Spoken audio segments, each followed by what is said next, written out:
여호수아의 삶 속에서의 고백을 우리에게 소개하고 있는 것처럼 보였습니다. 그래서 오늘은 여호수아서 24장 전체를 여러분들이 읽어보시면 좋겠는데, 그 부분 중에 특징적인 부분들을 가지고 우리가 주님 가르쳐주신 기도를 아멘으로, 혹은 우리가 기도 가운데 아멘으로 기도를 마무리하는 것들이 어떤 의미인지를 같이 좀 생각해 보면 좋겠습니다. 그 얘기를 생각하기 위해서 오늘 여호수아서 24장에 있는 것 중에 가장 핵심적인 구절을 제가 먼저 한번 읽고 특징들을 조금 설명을 좀 드리면 좋겠습니다. 여호수아서 24장에 이런 이야기가 있습니다. 여호수아가 이스라엘 백성에게 이렇게 말합니다. 그러므로 이제는 여호와를 경외하며 온전함과 진실함으로 그를 섬기라. 너희의 조상들이 강 저쪽과 애굽에서 섬기던 신들을 치워버리고 여호와만 섬기라.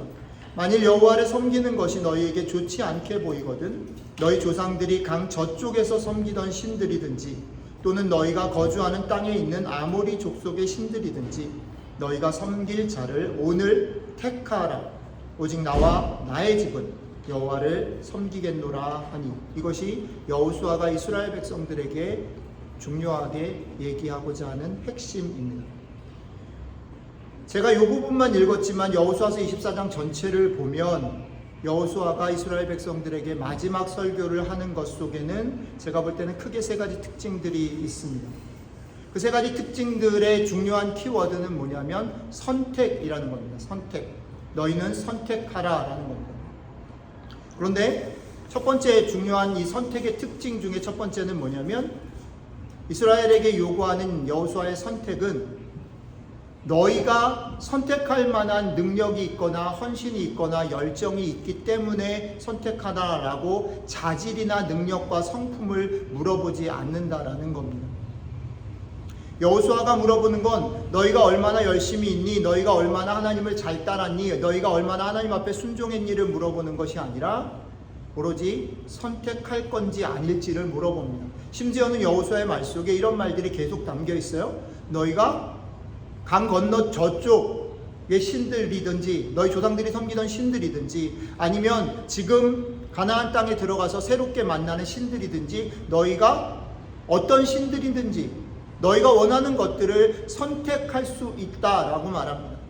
그리고 맨 마지막에는 너희가 다 선택할 자유가 있지만 나와 내 집은 여호와를 선택하겠다라고 말을 합니다.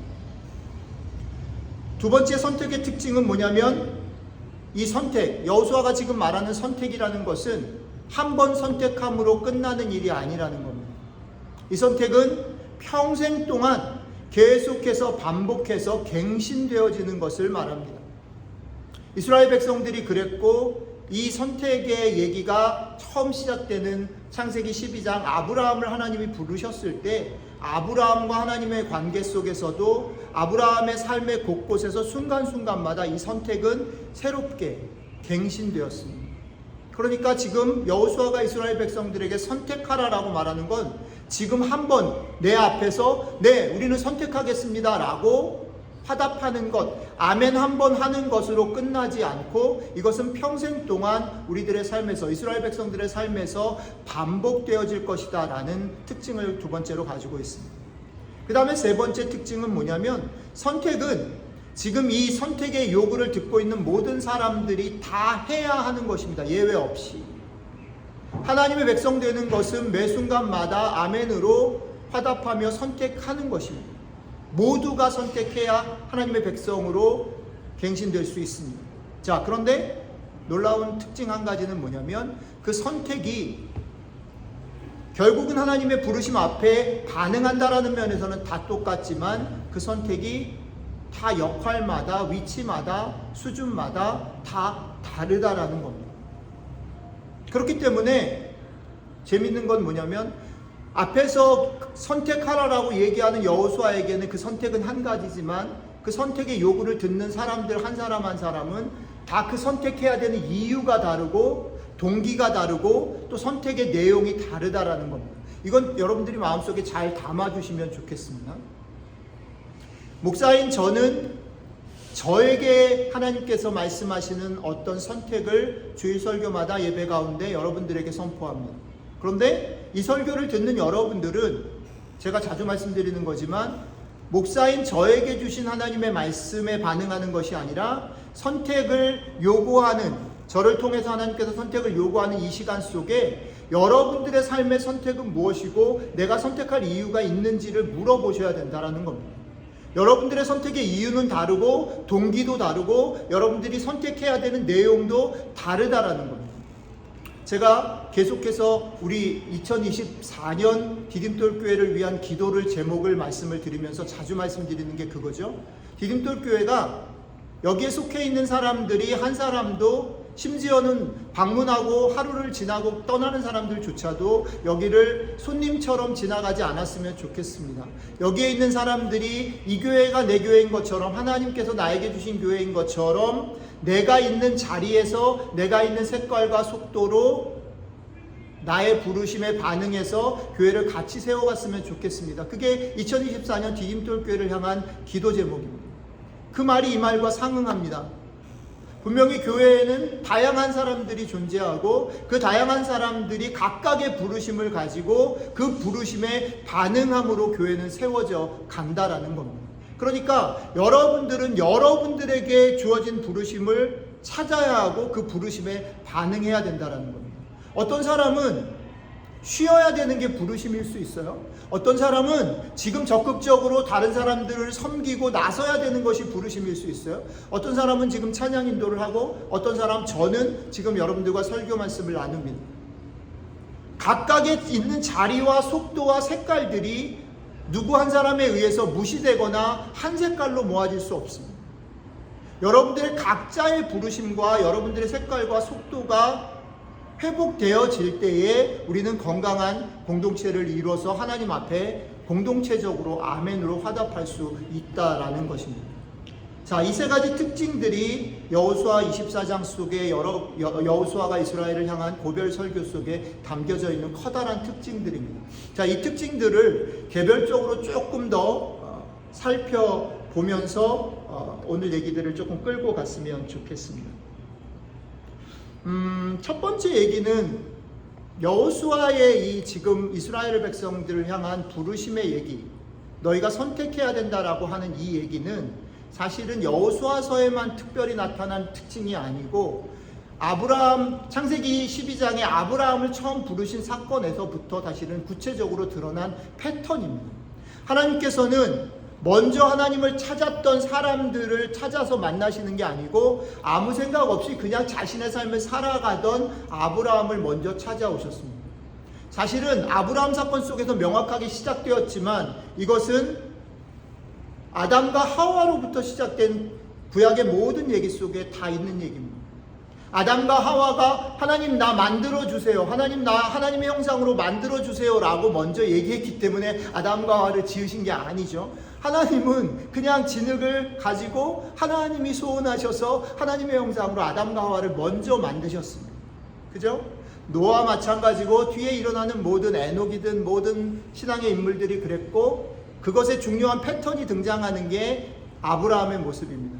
아브라함은 뒤에도 많이 나오지만 아브라함이 있기 전에는 이스라엘이라는 존재가 존재하지 않았어요. 하나님의 백성이 존재하지 않았어요. 아브라함은 그 당시에 살던 어떤 사람들, 우르 땅에 살고 있었던 우상을 섬기던 그냥 사람 중에 한 사람이었어요. 그 사람에게 하나님이 먼저 그의 부르심과 상관없이 찾아가셨다라는 거예요.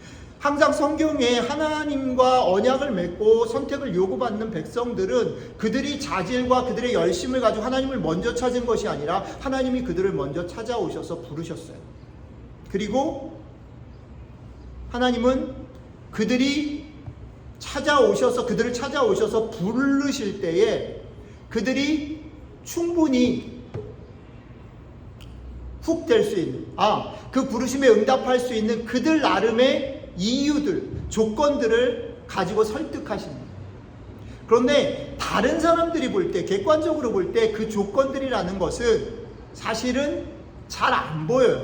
그죠? 그것은 믿음이 필요한 거예요. 그래서 아까도 말씀드렸듯이 그것은 하나님이 나를 부르셨고 나를 가라고 하시는데, 약속의 땅으로 가라고 하시는데 거기에는, 그리고 약속의 땅으로 가면 내가 너를 복을 주고 또 네 자손을 하늘의 별처럼 땅의 모래처럼 그렇게 번성하게 할 거야 라고 약속을 하시는데 이것이 사실은 되게 허망한 거예요. 왜냐하면 아브라함의 삶에서 보면 그 얘기가 25년이라는 시간이 들어서 25년이라는 시간이 지나서 겨우 한 명, 그것도 가까스로 한 명의 아들을 태어나게 하는 것으로 시작이 되거든요. 그러니까 아브라함의 평생 동안 사실은 아브라함은 자기의 자손이 그렇게 번성한 것을 보지를 못했어요. 그리고 25년 동안 아브라함은 계속해서 조마조마하면서 하나님 자손을 주시겠다고 하셨는데, 하나님 땅을 주시겠다고 하셨는데 그 일이 이루어질까 안 이루어질까 어떻게 이루어질까를 노심초사하면서 살았어요. 아브라함 당사자, 믿음으로 반응한 아브라함에게조차 그렇게 되었다면 그것을 바라보는 제3자의 입장에서 하나님의 부르심이 대단히 매력적이고 그에게 따를 만한 것이었다라고 하는 것은 사실은 대단히 비현실적이에요. 그럼에도 불구하고 아까 제가 말씀드렸죠. 선택을 요구받은 하나님의 백성들은 각자 자기에게 와지는 부르심, 나에게 와지는 동기부여, 나에게 와지는 이유들을 가지고 하나님 앞에 반응한다는 거예요. 아브라함 역시 마찬가지였어요. 그래서 그것을 성경은 믿음이라고 말합니다. 아브라함 믿음으로 반응을 했어요. 그런데 아까도 말씀드렸지만 하나님이 찾아오셔서 은혜로 그를 부르신 건 맞고 그것에 대해서 아브라함이 반응한 것도 맞고 그래서 믿음으로 따라간 것도 맞지만 그 다음 단계가 있죠. 아브라함은 계속해서 쩔쩔매면서 갈등하면서 우왕좌왕하면서 따라갔다라는 겁니다. 이게 되게 중요한 패턴이에요. 하나님이 우리를 부르시고 우리는 그것에 대해서 믿음으로 반응하지만 믿음으로 반응함에도 불구하고 우리는 계속해서 갈팡질팡 우왕좌왕 또 업앤다운을 반복하면서 그 길을 걸어갑니다. 이스라엘 백성의 구약의 역사는 이것을 보여줍니다. 이스라엘 백성들은 항상 하나님이 먼저 부르셔요. 예를 들어서 출애굽 사건 속에서 하나님 모세를 통해서 이스라엘을 부르시죠. 그런데 이스라엘의 광야 생활을 잘 보세요.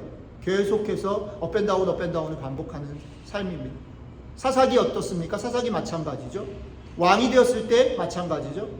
계속해서 이스라엘이 또 하나님께서 그 백성을 다른 민족을 통해서 흩을 때 많은 선지자들이 그것을 질책하고 하나님이 그렇게 하면 안 된다라고 얘기했음에도 불구하고 그들은 그것을 지키지 못하고 갈팡질팡하고 결국은 실패의 길로 떨어지죠. 이 패턴을 구약은 계속해서 반복합니다. 하나님이 부르시고 그것에 반응했지만 또 실패하는 이스라엘 백성들의 모습들을 계속해서 우리에게 보여줍니다. 그런데 놀라운 것은 그렇게 수없이 실패하는 하나님의 백성들을 향하여 하나님께서는 당신의 약속을 취소하지 않습니다. 그래서 지난번보다 더 강하게, 지난번보다 더 확실하게 그들을 찾아와서 회복시키시고 그들을 다시 부르심의 언약으로 다시 불러내십니다. 오늘 여호수아서가 말씀하는 패턴 역시 이 패턴을 따라간다라는 겁니다. 자, 그렇게 볼 때 첫 번째는 아까 처음 원형 같은 아브라함을 부르신 장면 속에서 이 패턴의 아주 핵심적인 두 가지를 우리는 조금 생각해 볼 필요가 있다는 거죠. 첫 번째는 뭐냐면 하나님이 하나님의 백성을 왜 부르셨을까? 부르심의 목적이 뭘까라는 거고, 두 번째는 뭐냐면 그 목적을 이루는 일에 있어서 어떻게 해야 그것이 화답이 돼서 이 땅 가운데 성취되어지는가라는 겁니다. 하나님이 이스라엘 백성들, 하나님이 아브라함을 부르신 목적이 뭐냐면, 하나님이 여러분들을 하나님의 백성으로 부르신 목적이 뭐냐면, 하나님 이렇게 말씀하십니다. 땅의 모든 족속이 너로 말미암아 복을 얻을 것이라 라고 불렀습니다. 하나님은 아브라함을 복 주려고 부르시지 않았다라는 겁니다. 하나님은 아브라함을 통해서 땅의 모든 족속이 아브라함 때문에 복을 얻기 위해서 부르셨다라는 겁니다. 이게 목적입니다. 하나님께서는 우리를 부르시면서 우리를 통해서 하나님께서 세상을 향해서 어떤 마음을 가지고 계신지를 표현하고 싶으셨던 거죠. 여러분들 한 사람 한 사람을 불러서 하나님의 마음, 그러니까 1차적으로는 여러분들이 하나님께서 세상을 향해서 가지고 있는 마음들을 느끼고 볼 수 있기를 원하신 거죠. 아브라함이 그걸 보기를 원하신 거죠. 내가 너 하나 축복하기 위해서 부른 것이 아니고 너를 통해서 세상을 향한 내 안타까운 마음, 내가 원래 아름답게 창조한 세상이 그렇게 되지 못한 것에 대한 안타까운 마음들을 너희가 알고 그것을 세상이 볼 수 있었으면 좋겠다. 그게 목적이라는 거예요. 그러니까 우리가 그 목적들을 놓치면 안 된다라는 것이고요. 두 번째는 그 목적을 성취해 나가는 방법으로 하나님은 철저하게 하나님이 부르셨을 때 앞이 보이지 않고 전망이 불투명하고 그러기 때문에 낙심하고 실패하고 우왕좌왕하고 당황할 수밖에 없음에도 불구하고 그걸 믿고 포기하지 말고 순종하라. 순종하는 것을 통해서 내가 그것을 성취하겠다라고 우리에게 말씀하십니다. 아브라함을 포함한 모든 이스라엘 백성들의 모습 속에서 하나님이 끝까지 요구하신 것은 이 믿음에 기초한 순종이었다라는 겁니다. 자, 다시 여호수아 얘기로 조금 돌아오면 여호수아는 그의 고별설교 중간 부분에 하나님께서 이스라엘 백성들에게 그리고 자신의 가족과 자신에게 어떤 일을 하셨는지를 다시 설득합니다. 쭉 장황하게 설명한 후에 여호수아는 이렇게 말합니다. 너희가 섬길 자를 오늘 택하라. 오직 나와 내 집은 여호와를 섬기겠노라. 이렇게 말합니다. 아까도 말씀드렸지만 이 선택의 요구는 이스라엘 백성들에게 계속 유구히 흘러내려온 패턴입니다. 그런데 왜 이것을 여호수아가 자신의 죽음 앞에서 이스라엘 백성에게 다시 요구할까요? 그것은 뭐냐면 아까도 말씀드렸지만 언약은 선택을 어떻게 해요? 한 번 하고 끝나는 게 아니라 계속해서 갱신되어져야 하는 것이기 때문입니다. 그리고 아까도 말씀드렸지만 언약이 계속해서 갱신될 때 구약이 보여주는 내용은 예수 그리스도가 오실 때까지 계속 이어지는 그 갱신 속에서 언약의 갱신 속에서 하나님께서 이스라엘 백성들을 얼마나 사랑하는지 하나님께서 그들을 회복하기 위해서 애를 쓴 그것이 계속해서 강화되고 있다라는 겁니다. 자, 그게 여호수아가 이스라엘 백성들에게 선택을 요구한 그리고 그것이 구약의 패턴과 동일한 내용입니다. 여기까지는 구약의 패턴과 같습니다. 그런데 제가 오늘 여러분들하고 같이 나누고 싶은 부분은 여호수아 24장을 여러분들이 천천히 읽어보시면 여호수아서는 여기까지 얘기하고 난 다음에 그 다음 얘기가 사실은 덩치가 더 크다라는 겁니다. 여호수아가 이스라엘 백성들에게 이렇게 말합니다. 너네가 선택하든 말든지 그건 너네 자유야. 근데 나는 내 가족은 여호와를 선택할 거야 라고 말하자 이스라엘 백성들이 어떻게 하냐면 다 우리도 선택하겠습니다 라고 나아갑니다. 예, 우리도 선택하겠습니다. 그러니까 오늘식으로 말하면 아멘인 거죠. 아멘을 한 거예요. 그런데 뭐가 재밌냐면 이스라엘 백성들이 다 호응을 한 거죠. 우리도 당신이 선택한 그 여호와를 선택하겠습니다라고 아멘하고 그 많은 사람들이 똑같이 아멘하고 무릎을 꿇었을 것이고 그랬을 거예요. 그러면 제가 여호수아라면 되게 좋았을 것 같아요. 되게 기분이 좋았을 것 같아요. 그런데 여호수아서 24장에 보여지는 여호수아의 반응은 정반대입니다. 여호수아는 그들에게 이렇게 말합니다. 아니, 다시 생각해봐. 다시 생각해봐. 너희가 지금 이 선택하는 일이 너희의 삶에서 잘 이루어지기 쉬운 일이 아니야. 그리고 만약에 너희가 선택했는데 똑같은 실수를 반복하면 너희들에게 치명적인 결과가 일어날 수도 있어. 그러면서 선택하라고 얘기를 해놓고 선택하겠다고 하니까 그거를 뜯어말리고 협박하고 있는 여호수아의 모습. 사실은 이 장면이 보여주는 또 하나의 이렇게 떠오르는 그림이 뭐냐면 신약으로 가면 예수님을 쫓아오는 제자들이 있었어요. 예수님, 우리가 예수님을 쫓겠습니다. 우리 가족들을 다 버리고 주님을 따르겠습니다 라고 쫓아오는 사람들이 있었단 말이죠. 그런데 그들에게 예수님이 딱 고개를 돌려서 하셨던 말씀과 딱 일치하는 거예요. 주님이 그들에게 뭐라고 얘기하냐면 나를 따라와? 그래, 환영한다. 잘 선택했다. 너희들의 선택을 내가 존중하마. 그러니까 같이 가자. 이렇게 말씀하시지 않고 주님께서 딱 돌아서서 뭐라고 얘기하냐면 두 가지 비유를 들어 말합니다. 하나는 어떤 사람이 망대를 짓는다고 할 때에 그 망대를 짓는데 얼마나 비용이 드는지 셈해보지 않고 지으면 그 망대를 완성할 수 없다. 또 전쟁을 치르러 나가는 왕이 적군이 얼만큼 그 군사력이 있고 우리가 얼만큼 군사력이 있는지를 미리 셈해보지 않고 전쟁에 나가면 잡혀서 포로가 됐거나 죽게 된다. 그러면서 뭐라고 얘기합니까? 너희가 나를 따라온다라는 것이 어떤 것인지 잘 셈해보고 따라와. 오늘 여호수아가 이스라엘 백성들에게 말하는 것과 똑같은 얘기를 우리 주님이 그를 따라오려고 하는 제자들에게 하신 겁니다. 이 말씀은 오늘 말씀이 여러분들과 저에게도 동일하게 그 얘기를 하는 것이죠. 여러분들이 기도를 마칠 때마다 아멘이라고 매듭을 짓기 전에 이 일이 얼마나 만만치 않은 일인지, 이 일이 절대 쉬운 일이 아니라는 사실들에 대해서 가볍게 그냥 넘어가며 입으로 아멘해서는 안 된다라는 얘기를 주님이 하시는 겁니다. 하나님과의 약속, 하나님 앞에 아멘으로 화답하는 일은 결단코 쉬울 수 없으며, 그 일에 대해서 아멘만 하면 하나님께서 무한 용서와 자비로 반복해서 우리를 무조건 다 용서하시고 우리의 삶을 복되게 하신다라고 생각할 수 없는 겁니다. 이 말은 또 다른 의미로서 보면, 내가 이미 한 번 예수 그리스도를 주로 시인하고 하나님의 백성이 됐다라고 말하면 그것이 계속해서 내 삶 가운데 자동적으로 나에게 천국을 보장해 주거나 나에게 어떤 구원의 행복들을 보장해 주는 것이 아니다라는 겁니다. 그렇기 때문에 아까 말씀드렸던 것과 합쳐서 말씀을 드리면, 여러분들은 기도를 마칠 때 여러분들이 어떤 필요들을 간구했든지 하나님의 영광을 구했든지 어쨌든 모든 여러분들의 기도를 마칠 때 아멘을 하시게 되는데, 아멘을 하시기 전에 하나님이 우리를 부르셔서 기도하게 하셨을 때에 어떤 목적으로 우리를 부르셨지?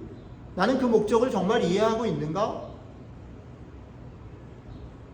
그리고 나는 그 목적에 내 삶에 불합리한 일이 일어나고 내가 기대하지 않는 일이 날 수 있음에도 불구하고 포기하지 않고 순종할 수 있는가?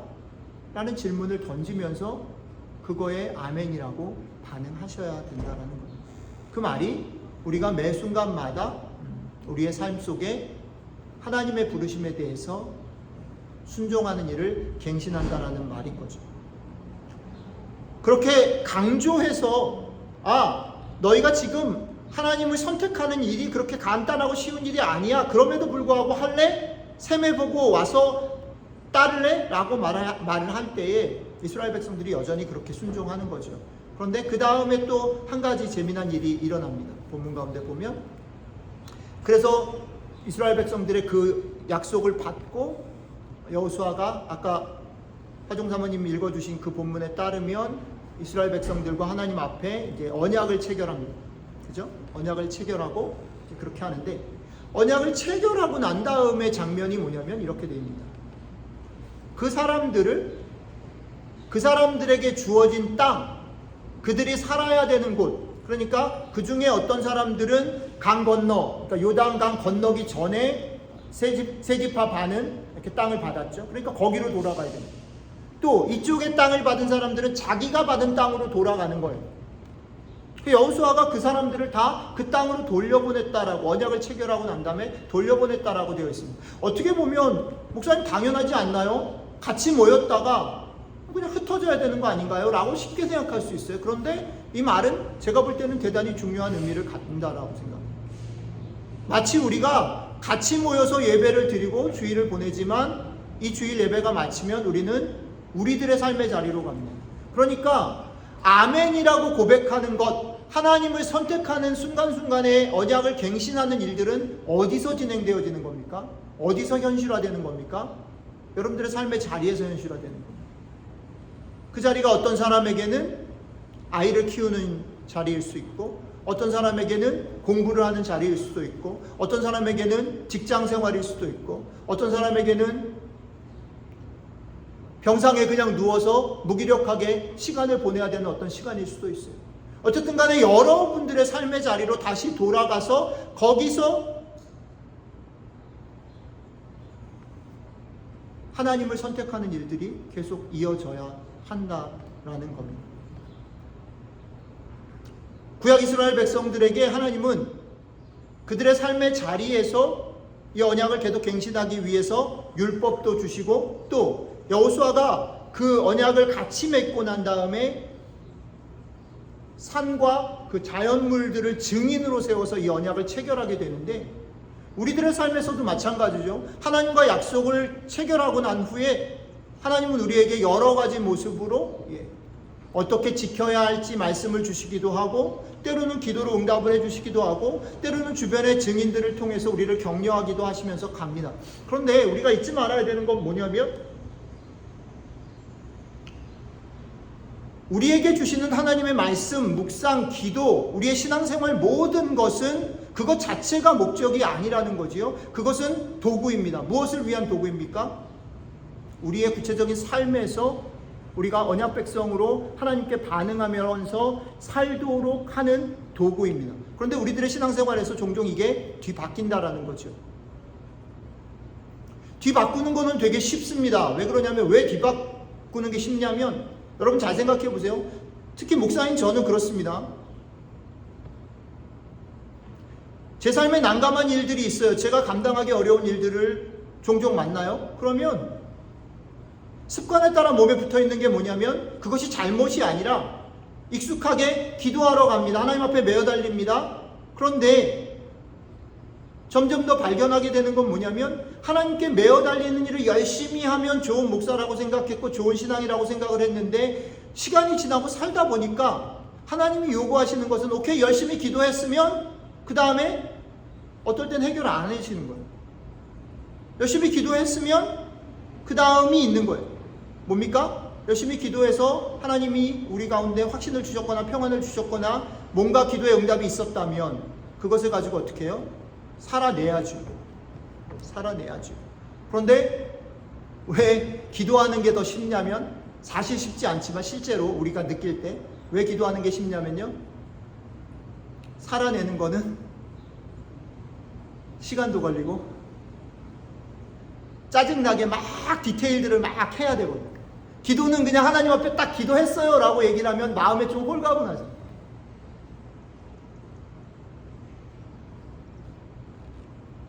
그러나 잊으면 안 됩니다.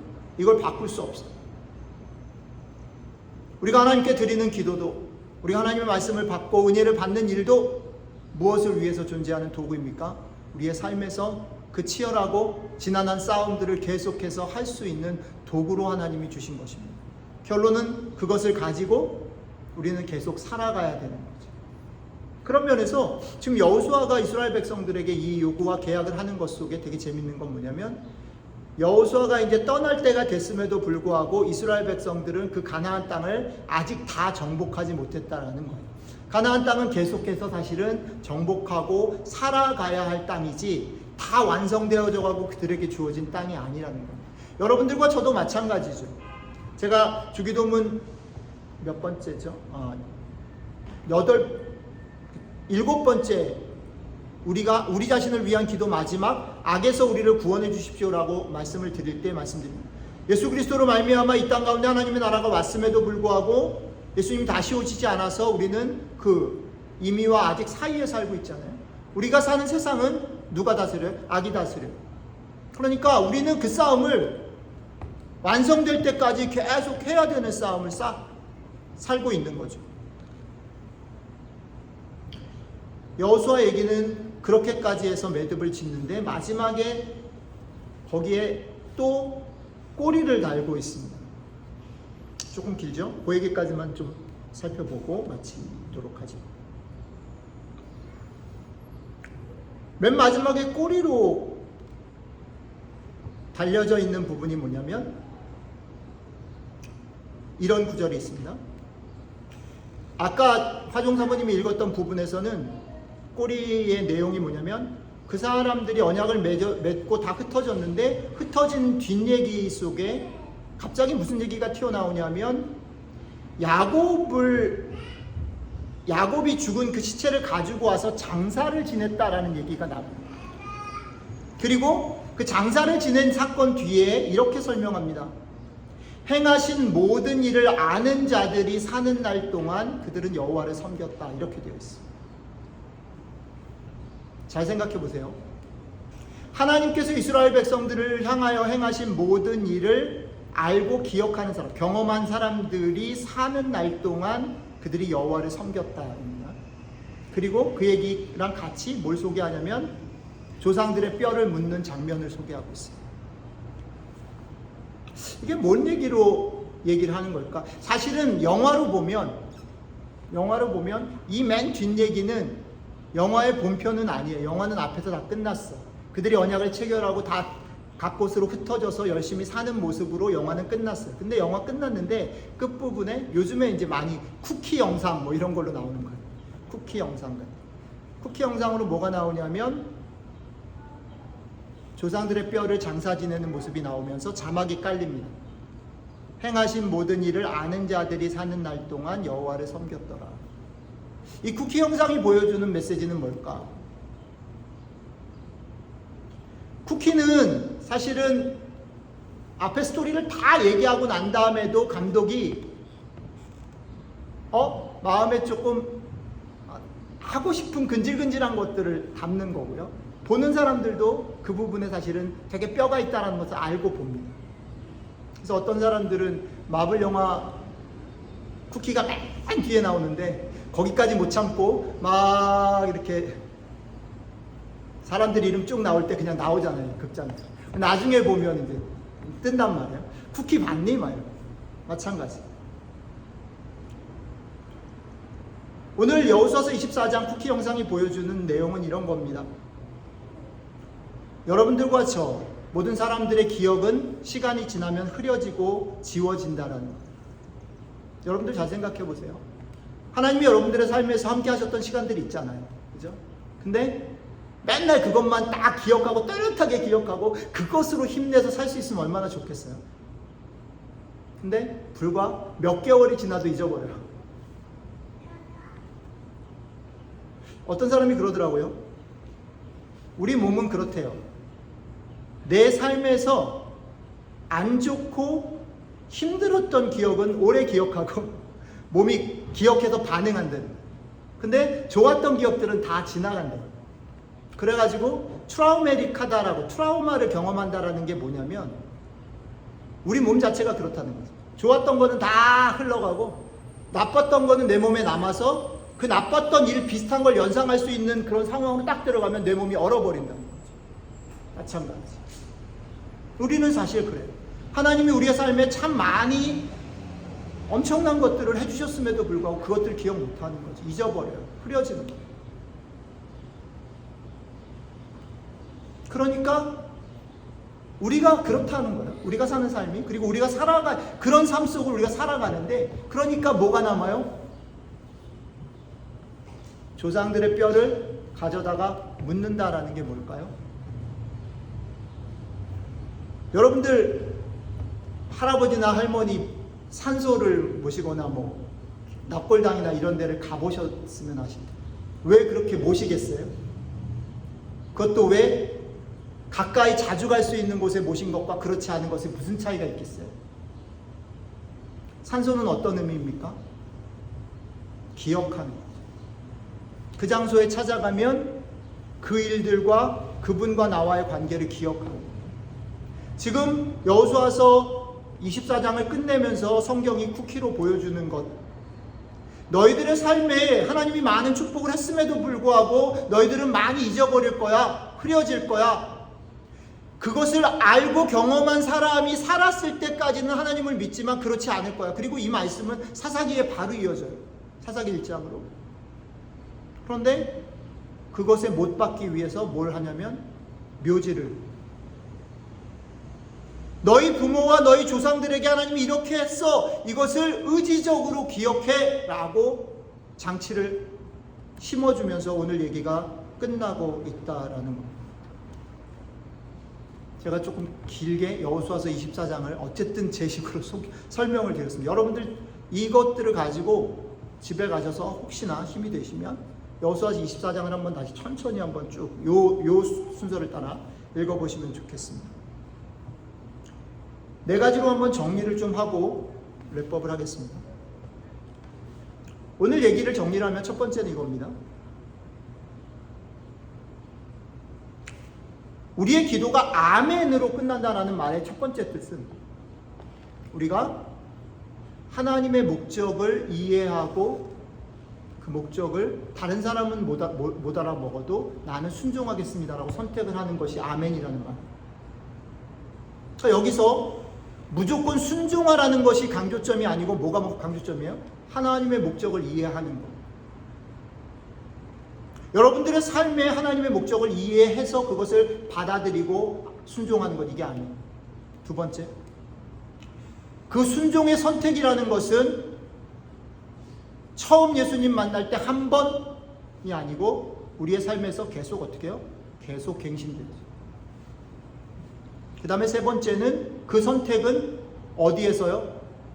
교회 공동체 안에서가 아니라 여러분들의 구체적인 삶에서, 삶의 현장에서 순종되어야 돼요. 그 다음에 마지막 네 번째는 이 선택이라는 것은 내가 죽고 내가 없어지면 끝나는 게 아니라 이것은 어떻게 해요? 기억으로 계속 전수되어져야 되는 것이에요. 이 네 가지를 오늘 본문 말씀은 얘기를 하고 있어요. 그런데 이 얘기를 하면서 마지막 랩법에서 제가 여기까지 설교를 준비하고서 제 설교 원고가 여러분들한테 보내드린 설교 원고가 여기로 끝났는데 제가 어저께 오늘 그러니까 보통 제가 토요일날 밤이나 주일날 새벽에 최종 원고를 쓰는데 최종 원고 쓰기 전에 제 마음속에 어떤 부담이 있었냐면 오케이, 여호수아서 24장 이렇게 설명하는 게 맞고 여러분들의 삶에서 기도 가운데 하나님의 부르심을 확인하고 순종하시면 좋겠다라고 설교하면 되겠다라고 결론을 내렸어요. 근데 마음에 이 도전을 저한테 넣어봤어요. 제 삶에. 이번 주가 제가 되게 바빴거든요. 나는 일도 많고 아까 장로님 기도하시면서 당황스럽게 한 졸업을 축하해야 되는데 졸업 축하하는 현장에 오지 않은 그분 학교가 특별한 행사가 있어요. 항상 졸업식이 토요일인데 토요일날 밤에 얘네들을 오버나잇 파티를 해요. 그래서 오늘 새벽 5시에 집에 왔어요. 얘가 어저께 제가 얘를 보내면서 10시에 이제 보내면서 물어봤어요. 네가 졸업을 하는 거를 교회 식구들이 되게 축복을 해줬는데 엄마 아빠가 그것 때문에 점심을 준비를 할 건데 네가 내일 올 수 있으면 케이크를 사고 아니면 근데 아빠가 볼 때는 못 올 것 같아. 왜냐하면 헨리 영화도 경험해 보니까 못 왔고 못 일어나 못 올 거야. 그랬더니 이 친구가 마음에 뭐가 감동이 있었는지 졸업해서 기분이 좋았는지 모르겠는데 아빠 갈 거예요? 딱 그러더라고요. 속으로 웃었어요. 근데 5시에 왔어요. 새벽에. 1번 말이 뭐냐면 아빠 말이 맞았어요. 저 자러 갈게요. 지금 쿨쿨 자고 있어요. 제가 이 말씀하는 이유는 이겁니다. 제가 목사 아들로 태어나서 교회 생활을 하면서 저한테는 주일날 예배를 빠지지 않는 일이 제일 쉬웠고 제일 명확한 하나님의 자녀로 살아가는 삶의 명확한 표징이었어요. 근데 아이들을 미국에서 키우고 목사로서 살면서 점점 막 헷갈리고 어려운 일들을 많이 겪어요. 내가 어떻게 해야 되지? 제가 배운 대로 얘기를 하면 두드려 패서라도 끌고 와서 예배를 같이 드리는 게 맞아요. 그리고 그렇게 하는 것에 대단히 깊은 의미가 있잖아요. 이런 일이 너무 많아요. 아빠로 사는 게 뭘까? 목사로 사는 게 뭘까? 내가 하나님 앞에 믿음으로 반응하는 게 뭘까? 막 요번 주에 그거 외에도 많은 일이 있었어요. 근데 오늘 말씀은 명확하게 하나님께 순종해라고 말하잖아요. 근데 이 말을 여러분들한테 순종하십시오, 선택하십시오라고 말을 못하겠는 게 난 여호수아처럼. 그래서 마지막에 되게 고민이 막 되는 거예요. 이거 어떻게 하지? 그래서 맨 마지막 얘기가 하나 더 하나님이 저한테 그 생각을 할 때 제 마음에 신앙으로 산다는 게 너무 힘들고 하나님의 이 요구가 일단 저 자신한테 너무 무거운 거예요. 그리고 이 무거운 얘기를 나도 무거워하면서 성도님들한테 나눈다라는 게 도저히 말이 안 떨어지는 거예요. 그래가지고 밤에 계속 생각을 하다가, 저는 잠에서 생각하는 걸 되게 좋아하거든요.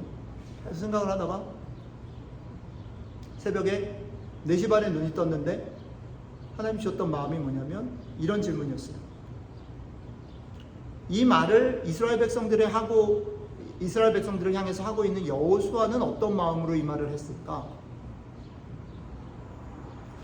하나님은 여호수아를 통해서 이스라엘에게 이 말을 하면서 하나님 마음은 어떤 심정이었을까? 이거예요. 근데 제가 자라온 전통으로 보면요, 하나님은 답을 가지고 계신 분이고 여호수아도 그 하나님의 지도자니까 답을 가지고 말을 했다라고 여태까지는 믿어왔어요. 근데 오늘 새벽에 하나님 저한테 주신 마음은, 하나님의 마음은 이스라엘 백성들보다 훨씬 더 떨렸겠다.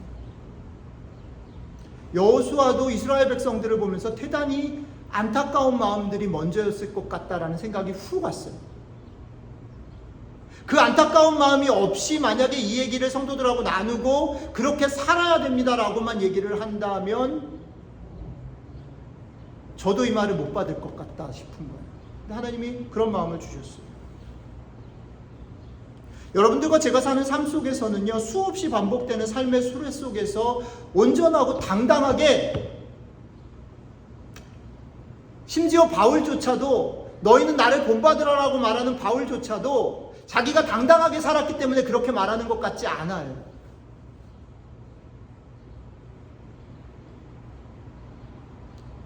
만약에 그렇게 당당하게 살 수 있는 사람들만 이 말을 할 수 있다면, 그런 사람들만, 그걸 잘 지키는 사람들만 크리스천이라고 한다면 이 말은 사실은 성경이 얘기하는 메시지에 정반대되는 것 같아요.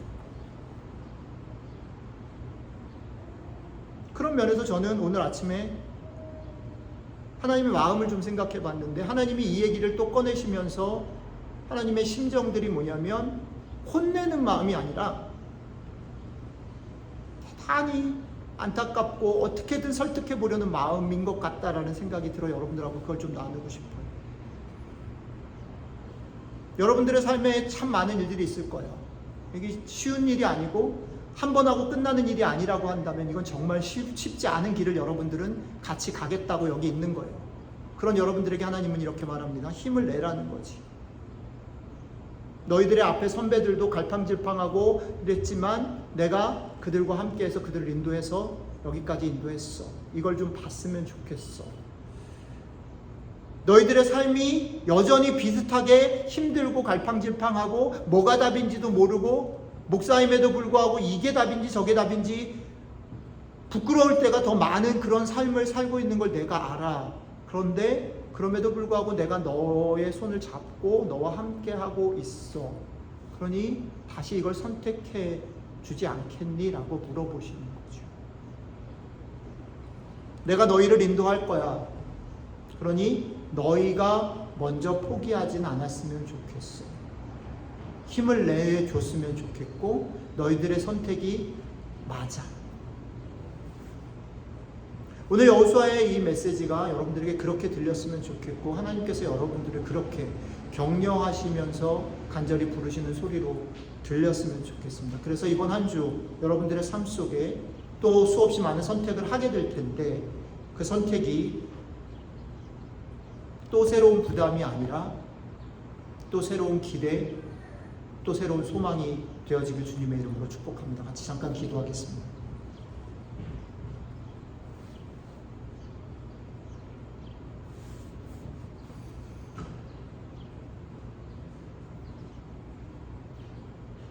이 하나님, 저희들이 살아가는 모습들을 보면 저희들 앞에 놓여있는 삶의 그런 무게들을 생각하면